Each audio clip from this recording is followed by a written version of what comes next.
Hi guys, this is Michael here, your Millionaire Mentor, and today I'm going to talk about auction properties. So we are going to talk about the pros and cons of how you can buy properties from the auction market. Now, a lot of people over here are really excited about how you can buy cheap properties from auctions, but I'm going to tell you the 3 things that are good for buying from properties from auction, and also 3 things you should look out for when going into an auction property. Okay, so here we go. So the first things first is, of course, I'm going to list down the pros. All right, so 3 pros that definitely everyone is looking for when buying from properties from auction. And one of them over here is basically this. Of course, the reason why you want to buy properties from auction is because it is cheap. Right now, everyone knows this right now. You basically can get relatively cheap properties buying from auctions. But here, let me just note this out for you guys. You really need to do your research before you actually find out whether it is cheap or not cheap. For cheap properties from auction, first things first, always recommend to you guys that look out for the deals and make sure to do a comparison what's in the market before you actually find out that it's cheap. But basically, it is cheaper properties that you can get out there. Most properties that are going for auction, it is because it is due to loans that have been defaulted by previous buyers. So people are unable to pay their loans, and that's why the bank is actually going out there to lay long the properties or auction the properties. So majority of them are actually at a cheap price. However, what I always want to tell people right now is get a look of it in the market. Check and do your research.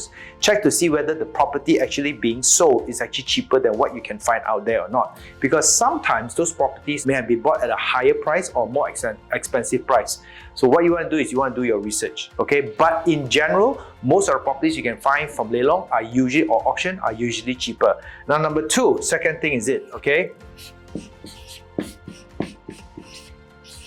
Okay, so the second thing I want to share right now is this thing called listing. It is so easy to find all these cheap properties because they are all accumulated from one source, which is usually from the banks. Now, there are 2 ways property is actually being auctioned off. One is actually in the courts, the other one is in private auctions done by the banks. However, both of these are actually provided in a list either by the banks itself, or actually you can get it from a listing site.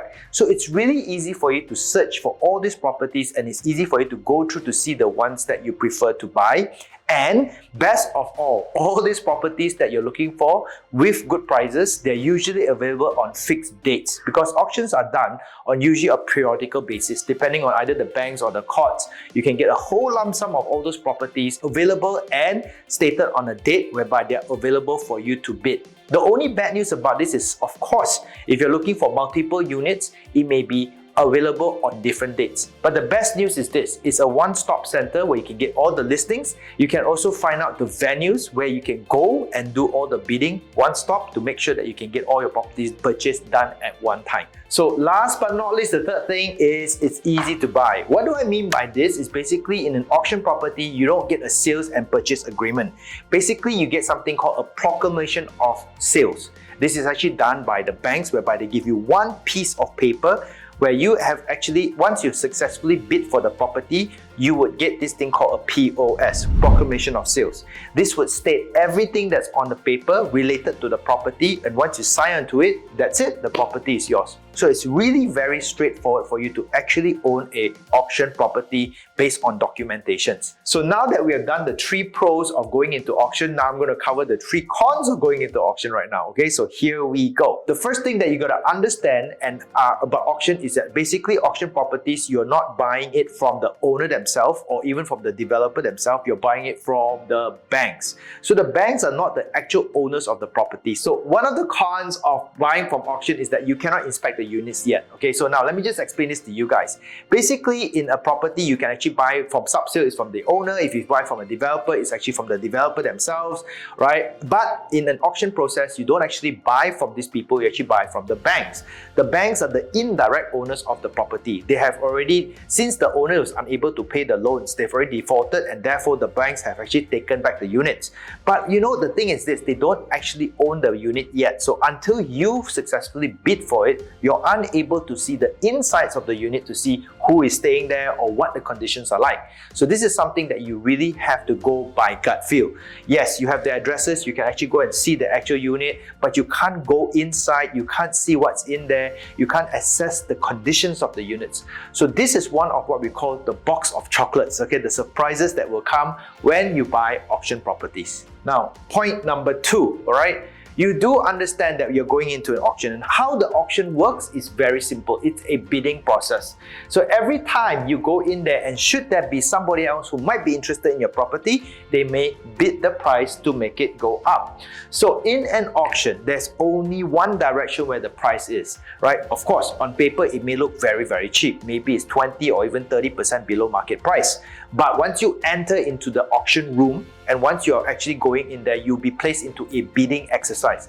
And in a bidding exercise, every time you raise the hand, the price goes up. So you must anticipate that there may be people who are also going to bid against you. And what happens during that time is that you may experience the price that you actually want may not be the price you actually get. You may have to pay a little bit more to outbid anybody else in that room in order for you to buy the property. Now, I always caution people by doing this right now. Don't get carried away, because it's very emotional in the room, and when this bidding process gets started, you may get emotional and start to outbid somebody else and end up buying a property way over the price that you originally set out for. So please look out for this point over here. Okay, and point number 3 finally. Last point is this, okay, prepare to pay cash. Now, why do I say this? So this is where I want you guys to take note of it. Imagine right now you have successfully bid for the property, and there you go. You have the proclamation of sales in your hands. You have paid your 10% to secure the property. But what is written on that piece of paper states that you have anything from 90 days to 120 days, depending on what's stated on the POS, for you to pay the balance sum. So that means, theoretically speaking, you only have 90 to 120 days to pay back the 90% balance, regardless of whether you get a loan or not. So let me repeat this again. What that means is that regardless of whether you successfully get a loan for this property, or should you consider getting a loan, right, or whether there's any other problems with the properties, you must deliver the balance sum of 90% to the bank within 90 days or 120 days. Failing which, what happens is basically you then default the property, lose your 10%, and then the property goes back to auction again. Well, that's how the bank makes money. So I always tell people this right now. If you're planning to go into an auction and you're planning to actually buy a property and you don't have the balance money ready, you want to go out there and take a loan, you might not want to consider the auction process, because it's a very strict process whereby it's simply black and white stated there. You've got 90 days or 120 days to complete the entire transfer before you own the property, failing of which you lose the whole deal. So if those of you who are not prepared to go into this with full cash, I highly recommend that you don't go into auctions, because it is a cash game after all. Okay, so there you go. I've actually shared with you the pros and cons of coming into auction properties. If you like what I've shared, do me a favor, click the like, click the subscribe, so I can share with you more of the knowledge of how you can make tons of money successfully and safely in property investments. This is Michael signing off. Till the next time round, see you.